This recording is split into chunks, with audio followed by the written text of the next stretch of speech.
그럼 류 선생의 구속사 천국 열차, 유도수 목사님의 신구약 성경 파노라마를 낭독하는 시간입니다. 지금은 역대상 파노라마 14장입니다. 다윗의 각성과 원수의 대적. 요절은 2절. 다윗이 여호와께서 자기로 이스라엘 왕을 삼으신 줄을 깨달았으니 이는 그 백성 이스라엘 위하여 나라를 진흥하게 하셨음이더라. 14장을 상고할 때 우선적으로 염두에 두어야 할 점은 문맥입니다. 본문은 13장의 법계 운반의 실패와 15장의 법계 운반의 성공 사이에 놓여있는 문맥입니다. 본문에 나오는 사건들이 그 사이에서 되어진 일들은 아닙니다.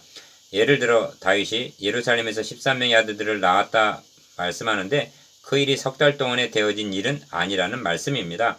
그러면 성령께서 14장을 통해서 말씀하려는 바가 무엇이기에 이런 문맥을 설정하셨는가? 핵심은 다윗이 깨달았으니 한 2절 각성입니다. 도표를 보시면 첫째 단어는 다윗이 여호와께서 자기로 이스라엘 왕을 삼으신 줄을 깨달았으니를 중심으로 이 두로왕 히람이 궁궐을 건축하고 이 다윗이 아들을 낳았다 합니다. 이는 나라를 진흥케 하심을 나타내는 대목입니다. 둘째 단어는 다윗이 왕이 되었다는 말을 블레셋 사람이 듣고 죽이려 올라오매를 중심으로 3. 다윗이 하나님께 물어 격퇴시킵니다. 4. 블레셋이 다시 침공을 하나 다윗이 또 하나님께 묻자온대. 5. 하나님이 너희 앞에 나아가서 치리라 하십니다. 6. 그리하여 다윗의 명성이 열국에 퍼졌다 합니다. 이처럼 하나님께 물어 승리할 수 있었던 것은 다윗의 깨달음으로 말미암아 주어진 축복들입니다. 성령께서는 이를 보여주시려는 것입니다. 첫째 단어는 1절에서 7절 나라를 진흥케 하심. 둘째 단어는 8절에서 17절 하나님이 앞서 나가서 치리라. 주제 다윗의 각성과 원수의 대적. 기억 다윗이 여호와께서 자기로 이스라엘 왕을 삼으신 줄을 깨달았으니 한 말은 한참 온 후에 누가 죽었느냐 하는 말처럼 새삼스러운 말같이 여겨집니다. 그런데 이 깨달음은 꼭 있어야 할 자리에 놓여 있는 것입니다. 왜냐하면 13장의 실패와 15장의 성공 사이에 놓여 있기 때문입니다. 성경을 상고하다 보면 타락한 인간에게는 하나의 공통점이 있는데 그것은 잘못을 하고 있으면서도 깨닫지를 못한다는 점입니다. 깨닫기만 하면 사함을 받을 수가 있고 깨닫기만 하면 다시 일어날 수가 있는데도 말입니다. 그러므로 깨달음도 하나님의 은혜인 것입니다. 니은 다윗의 깨달음과 결부하여 두 가지 반응이 기록되어 있습니다. 첫째는 두로왕 히람이 백향목과 석수와 목수를 보내어 궁궐을 건축한 일입니다. 이는 내가 노하여 너를 쳤으나 이제는 나의 은혜로 너를 긍휼히 여겼은즉 이방인들이 너의 성벽을 쌓을 것이요 그 왕들이 너를 봉사할 것이며에 대한 이사야 60장 10절 예표를 할 수가 있습니다. 디귿 또 다른 반응은 블레셋이 두 번이나 침공해 온 일입니다. 다윗이 사울을 피하여 블레셋 지경인 시글락에 있을 때에는 우호적으로 대했던 저들이 왕이 되었다 하는 말을 듣게 되자 다윗을 죽이려고 공격해 온 것입니다. 이는 인간 다윗을 대적한 것이 아니라 실체인 그리스도를 대적한 일이 되는 것입니다. 이는 이미 창세기 3장 15절에서 예언된 바요 구속사는 여인의 후손과 뱀의 후손 간의 싸움의 연속인 것입니다. 그러나 깨달음을 얻은 다윗은 두 번이나 하나님께 물어 대승할 수가 있었던 것입니다.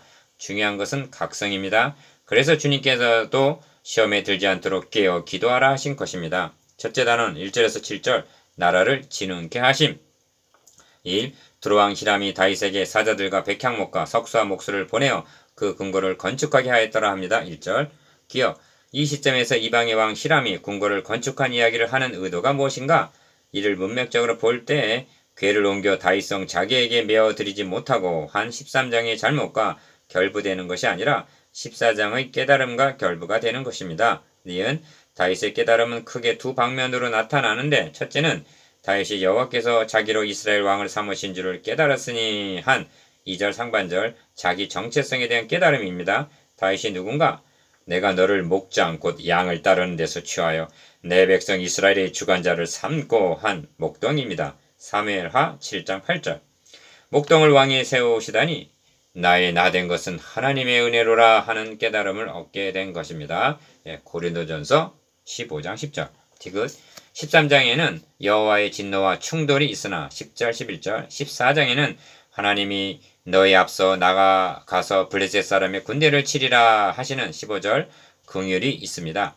이는 깨달음의 결과입니다. 이런 훈련과 연단을 받은 다윗은 이렇게 찬양을 합니다. 주의 성도들아 여호와를 찬송하며 그 거룩한 이름에 감사할지어다. 그 노염은 잠깐이요 그 은총은 평생이로다. 저녁에는 울음이 기숙할지라도 아침에는 기쁨이 오리로다. 주께서 나의 슬픔을 변하여 춤이 되게 하시며 나의 베옷을 벗기고 기쁨으로 띠우셨나이다. 이는 잠잠치 아니하고 내 영광으로 주를 찬송케 하심이니 여호와 나의 하나님이여 내가 주께 영영이 감사하리이다. 시편 30편 4절 5절 11절 12절. 리을 이것이 깨달음입니다. 다윗의 두 번째 깨달음은 이는 그 백성 이스라엘을 위하여 나라를 진흥하게 하셨음이더라 한 2절 하반절. 그 나라와 결부된 깨달음입니다. 이 나라는 주 하나님께서 그 조상 다윗의 위를 저에게 주시리니 영원히 야곱의 집의 왕로로 타실 것이며 그 나라가 무궁하리라 한 누가복음 1장 32절 33절 메시아 왕국에 대한 비전이었던 것입니다. 이 점이 이어지는 말씀에 분명히 나타납니다. 이 다윗이 예루살렘에서 또 아내들을 취하여 또 자녀를 낳았으니 예루살렘에서 낳은 아들들의 이름은 삼무아와 소박과 나단과 솔로몬과 3절 4절 하고 13명이나 됩니다. 기어 또 아내를 취하였다는 것은 잘못한 일입니다. 이에 대한 잘못은 다른 곳에서 책망하게 될 것이고 본문은 나라를 진흥하게 하셨다는 이 점을 말씀하려는 문맥입니다. 니은 그런데 그 이름들 중에는 나단과 솔로몬이 끼어 있음을 주목하게 되는데 이들은 모두 밧세바와의 사이에서 태어난 아들들입니다. 주목하게 되는 이유는 나단은 누가복음에 나오는 주님의 족보에 들어가 있고 누가복음 3장 31절 솔로몬은 마태복음에 나오는 주님의 족보에 올라있기 때문에 마태복음 1장 6절 때문입니다. 이 점이 2절의 나라를 진흥케 하리라 한 말씀과 결부가 되는 것입니다. 하나님은 벌써 다윗의 왕위를 이을 자를 예비해 놓으셨던 것입니다. 이를 알았기에 솔로몬은 자식은 여호와의 주신 기업이요 태의 열매는 그의 상급이로다. 젊은 자의 자식은 장사의 수징의 화살 같으니 이것이 전통에 가득한 자는 복되도다 하고 찬양했던 것입니다. 시편 127편 3절에서 5절. 디귿 참으로 하나님의 지혜와 지식의 부요함은 인간의 생각으로는 판단할 수도 없고 측량할 길도 없는 것입니다. 유다와 자부 다말과의 관계는 불륜이 분명한데 이를 통해서 태어난 베레스의 계통에서 다윗을 나게 하시고 다윗과 밧세바의 관계도 있어서는 아니 될 불륜이 분명한데 이를 통해서 한 아들 솔로몬에게 나게 하셔서 하나님의 전을 건축하게 하시려는 것입니다. 그리고 이렇게 하심은 나라를 진흥하게 즉 하나님의 나라를 건설해 나가시기 위해서라는 것입니다. 이는 악을 선으로 바꾸시는 기이한 하나님의 행사라 할 것입니다. 둘째 단원 8절에서 17절 하나님이 앞서 나가서 치리라. 다윗이 기름 부음을 받아 온 이스라엘의 왕이 되었다함을 블레셋 사람이 듣고 8절 상반절 축하 사절이라도 보냈다는 것인가? 아닙니다. 다윗을 찾으러 다 올라오매 다윗이 듣고 방비하러 나갔으나 블레셋 사람이 이미 이르러 르바임 골짜기를 침범하였는지라 합니다. 8절 하반절에서 9절 저들은 다윗을 죽이기 위하여 공격해온 것입니다. 3. 다윗이 하나님께 물어 가로되 내가 블레셋 사람을 치러 올라가리까? 주께서 저희를 내 손에 붙이시겠나이까? 하고 묻습니다. 10절 상반절. 기억 먼저 생각할 점은 블레셋 군대가 공격해온 것은 다윗이 기름 부음을 받아 나 왕이 되었다는 8절 상반절 말을 들었기 때문이라는 점입니다. 그런데 왜 죽이려는가? 1차적으로는 다윗의 기세를 제압하기 위해서이지만 영적 논리로 하면 다윗은 그리스도에 대한 예표 인물이요 세상의 군왕들이 나서며 관원들이 서로 꾀하여 여호와와 그 기름 받은 자를 대적하는 일이라는 점입니다. 시편 2편 2절. 니은 사무엘상 16장 13절에서도 다윗이 기름 부음을 받고 여호와의 신에게 크게 감동이 되자 그 후로 사울이 죽이려고 추격을 했던 것입니다. 이런 맥락에서 저들은 다윗을 대적한 것이 아니라 다윗을 택하여 세우신 하나님을 대적한 것이요 곧 그리스도를 대적한 것입니다. 블레셋은 사탄의 대리자로 다윗은 하나님의 대리자로 등장하고 있는 것입니다. 성경은 말씀합니다. 너희가 그리스도의 이름으로 욕을 받으면 복이 있는 자로다. 영광의 영 곧 하나님의 영이 너희 위에 계심이라. 베드로전서 4장 14절. 디귿 법궤를 운반할 때에도 새 수레로 운반하리까 하고 물었다면 얼마나 좋았겠는가? 이것이 깨달은 자의 달라진 모습입니다. 다윗은 두 가지를 물었는데 올라가리까 내 손에 붙이시겠나이까 하는 것입니다. 여호와께서 이르시되 올라가라 내가 저기를 너의 손에 붙이리라 하신지라. 10절 하반절. 하나님께서 손에 붙여 주신다는 점이 중요합니다. 이 점은 이미 창세기에서 멜기세덱이 아브라함에게 천지의 주제시오 지극히 높으신 하나님이여 아브라함에게 복을 주옵소서 너의 대적을 너의 손에 붙이신 지극히 높으신 하나님을 찬송할지로다 하고 창세기 14장 19절 20절 축복할 때 등장합니다. 가나안을 정복할 수 있었던 것도 여호와께서 여호수아에게 이르시되 보라 내가 여리고와 그 왕과 용사들을 너의 손에 붙였느니 하고 여호수아서 6장 2절 붙여주심으로 가능했던 것입니다. 리을 이에 무리가 바알브라심으로 올라갔더니 다윗이 거기서 저희를 치고 가로되 하나님이 물을 흩음같이 내 손으로 내 대적을 흩으셨다 하므로 그곳 이름을 바알브라심이라 칭하니라. 블레셋 사람이 그 우상을 그곳에 버렸으므로 다윗이 명하여 불에 사르니라 합니다. 11절 12절. 얼마나 다급했으면 수호신으로 여긴 우상을 버리고 도망을 했겠는가. 이 말씀과 사울의 갑옷을 그 신의 묘에 두고 그 머리를 다곤의 묘에 단지라 한 10장 10절 대목과 대조해보기를 바랍니다. 완전한 역전입니다. 사울은 죽어서도 하나님께 모독을 돌렸으나 다윗은 블레셋의 우상을 불사람으로 영광을 돌렸던 것입니다. 4. 블레셋 사람이 다시 골짜기를 침범한지라 합니다. 13절. 기억 평행구절인 사무엘하 5장 22절에서는 블레셋 사람이 다시 올라와서 르바임 골짜기 편만한지라 합니다.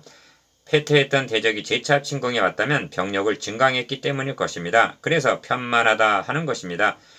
다윗이 또 하나님께 묻자온데 하나님이 이르시되 마주 올라가지 말고 저희 뒤로 돌아 뽕나무 숲을 맞은편에서 저희를 엄습하되 뽕나무 꼭대기에서 걸음 걷는 소리가 들리거든 곧 나가서 싸우라 하시면서 14절에서 15절 상반절. 5. 하나님이 너의 앞서 나아가서 블레셋 사람의 군대를 치리라 하십니다. 15절 하반절. 기억 자기 마음대로 법궤를 운반하다가 실패한 다윗에게 무슨 자격이 있어서 이렇게 해주신단 말인가? 공로가 아닙니다. 깨달음 때문입니다. 저희들로 돌아라 하는 매복 작전은 중과 부적일 경우에 구사하는 작전입니다. 그렇다면 뽕나무 꼭대기에서 걸음 걷는 소리가 들리거든이 무슨 뜻일까? 이는 하나님이 너의 앞서 나가서 블레셋 사람의 군대를 치리라 한 말씀과 결부시켜 해석되어야만 합니다.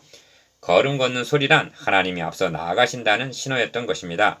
니은 모세는 마지막 유언과 같은 설계에서 너희 하나님 여호와 그가 너희 앞서 건너가사 이 민족들을 너희 앞에서 멸하시고 너로 그 땅을 얻게 하실 것이라 말씀했고 신명기 31장 3절 여호수아도 그의 마지막 설계에서 너희 하나님 여호와 그가 너희 앞에서 그들을 쫓으사 너희 목전에서 떠나게 하시리라 했습니다. 여호수아서 23장 5절. 지금 싸움은 아직 끝나지 않았고 우리는 지금 옛날 이야기를 하고 있는 것이 아닙니다. 왜냐하면 우리도 구속사의 동일선상에서 동일한 선한 싸움을 싸우고 있기 때문입니다. 주님께서 볼지어다 내가 세상 끝날까지 너희와 항상 함께 있으리라 하시고 마태복음 28장 20절 예수 그리스도는 어제나 오늘이나 영원토록 동일하시니라 한 말씀은 히브리서 13장 8절 주님께서 우리 앞서 나아가서 싸우신다는 뜻인 것입니다. 리을 이 점을 계시록에서는 저희가 어린 양으로 더불어 싸우려니와 어린 양은 만주의 주시오 만왕의 왕이시므로 저희를 이기실 터이요 또 그와 함께 있는 자들 곧 부르심을 입고 빼내심을 입고 진실한 자들은 이기리로다 하고 말씀합니다. 계시록 17장 14절. 다윗을 대적한 것이 곧 하나님을 대적한 것이요 지극히 작은 자를 대적한 것이 그리스도를 대적하는 것이기에 너의 앞서 나아가서 치리라 하시는 것입니다. 이럴 경우 다윗은 선언합니다. 혹은 병거 혹은 말을 의지하나 우리는 여호와 우리 하나님의 이름을 자랑하리로다. 저희는 굽어 엎드려지고 우리는 일어나 바로 서도다. 여호와여 구원하소서. 우리가 부를 때 왕은 응낙하소서. 시편 20편 7절에서 9절. 6. 이에 다윗이 여호와의 명대로 행하여 블레셋 사람의 군대를 쳐서 기브온에서부터 게살까지 이르렀더니 다윗의 명성이 열국에 퍼졌고 여호와께서 열국으로 저를 두려워하게 하셨더라 합니다. 16절 17절. 기억 영적 다윗인 그리스도의 명성을 열국에 퍼지게 하고 저를 경외하게 할 책임이 우리들에게 있는 것입니다. 이를 위해서 필요한 것은 깨달음입니다. 그 이상 말씀한 것이 다윗의 각성과 원수의 대적입니다. 기 7 묵상해 보겠습니다. 기억 다윗이 깨달았다는 각성의 두 가지 요점에 대해서 니은 예루살렘에서 자녀를 낳았다 하는 것과 나라를 지능케 하셨다는 결부에 대해서 디귿 두 번이나 하나님께 물었다는 것과 너희 앞서 나가서 치리라 하신 응답에 대해서